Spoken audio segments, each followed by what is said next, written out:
आजकल हम और आप ऐसी दिनचर्या में जीवन जी रहे हैं, यानी जीवन की वो सांसें ले रहे हैं जहाँ न तो कुछ कह सकते हैं न बोल सकते हैं, सिर्फ सोच सकते हैं। ये हाल प्रत्येक व्यक्ति का ही नहीं, विभिन्न राजनीतिक दलों का है। तो आज के समय में कहने को तो कहा जा सकता है कि लोकतंत्र है, लेकिन अगर गंभीरता से नजर डाली जाए तो हम देखते हैं कि लोकतंत्र है ही नहीं, कुछ और नजर आता है। अगर हम इस विषय पर थोड़ी सी नजर डालें, यानी कि जब से इस देश में लोकतंत्र स्थापित हुआ था, उस समय नगर निगम, जिसको पहले म्युनिसिपल कॉरपोरेशन कहा जाता था, उसके चुनाव होते थे।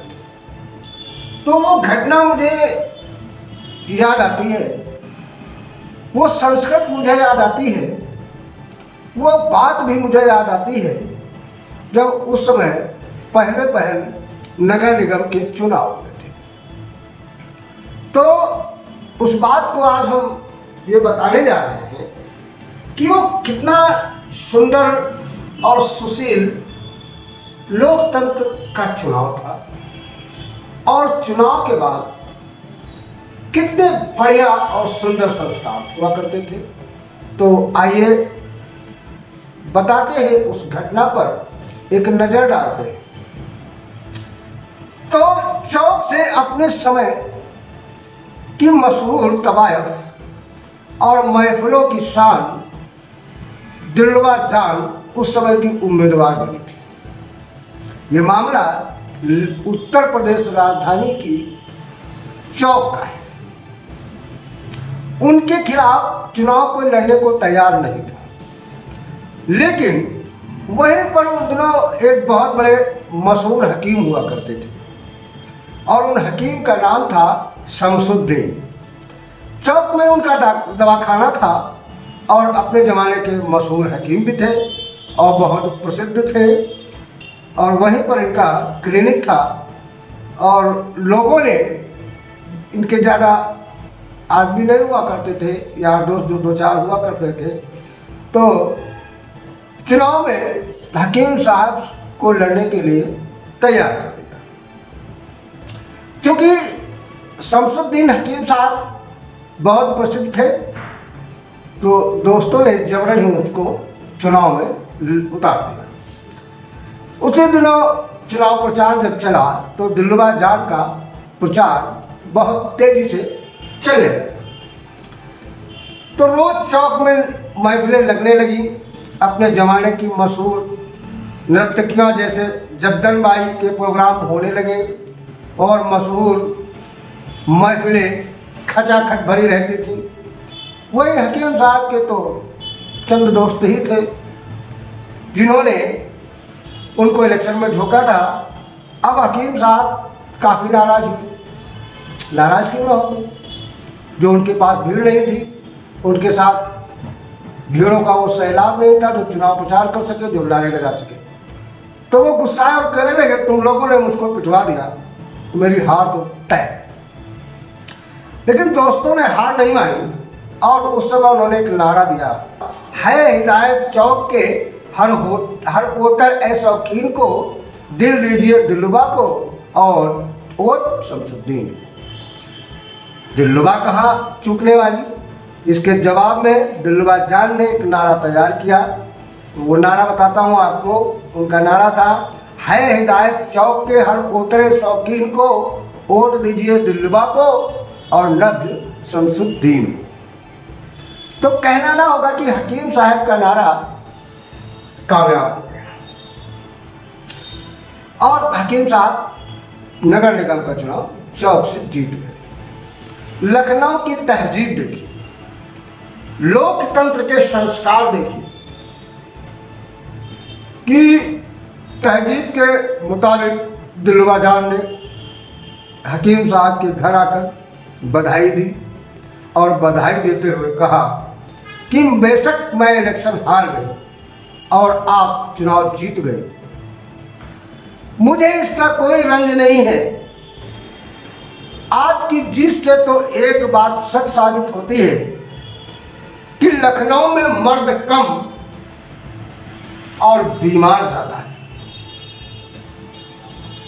समझने की कोशिश यहां पर और सोचने का नजरिया। तो इस तरीके के संस्कार उस समय हुआ करते थे। आज का प्रदर्शन आप देख रहे हैं, ये देश कहां जा रहा है। लोकतंत्र की आड़ में कौन कौन से गुल खिलाए जा रहे हैं।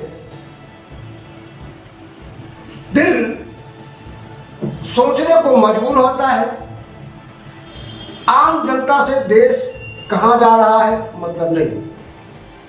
आम जनता को अपने दिनचर्या से फुर्सत नहीं है।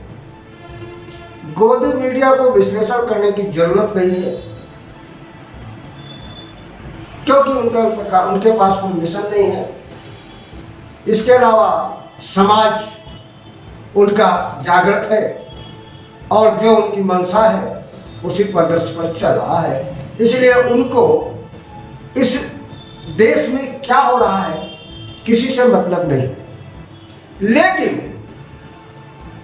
इस देश में ऐसे भी लोग हैं जो बुद्धिजीवी हैं, बुद्धिमान हैं, चर्चा भी नहीं करना चाहते, लेकिन जो बुद्धिजीवी है, जो लिख सकता है, प्लेटफॉर्म नहीं, तो आजकल कभी फेसबुक कभी व्हाट्सएप पर अपनी जिज्ञासा लिखकर जाहिर कर देता है।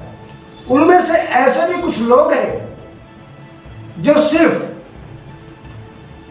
बड़े बड़े होटलों में, छोटे मोटे गेस्ट हाउस में, प्रेक्षागृहों में सिर्फ अपने नेतागिरी चमकाने के लिए भाषणबाजी बयानबाजी के सिवा कोई कार्य नहीं बचा है और उनको समाज की बेशक चिंता नहीं सुना है। लेकिन जो लेखक है, जो कलमकार है, जिसके दिल में दर्द है, वेदना है, संवेदना है, उससे रहा नहीं जाता। वो विदाउट प्लेटफॉर्म भी लिखता है, कोई उसको पढ़े या ना पढ़े। इसी क्रम में आपको एक हम बात बताना चाहते हैं कि जो वर्तमान परिस्थितियां हैं हमारे देश की, तो क्या वो फिर उसी ढर्रे पे चलता जा रहा है जहां से वो तरक्की की ओर उठा, जहां पर व्यक्ति एक व्यक्ति से प्रेम भाव से मिलता था, आपसी दूरियां नहीं थी। क्या फिर उसी आग में झोंकने की कोशिश की जा रही है?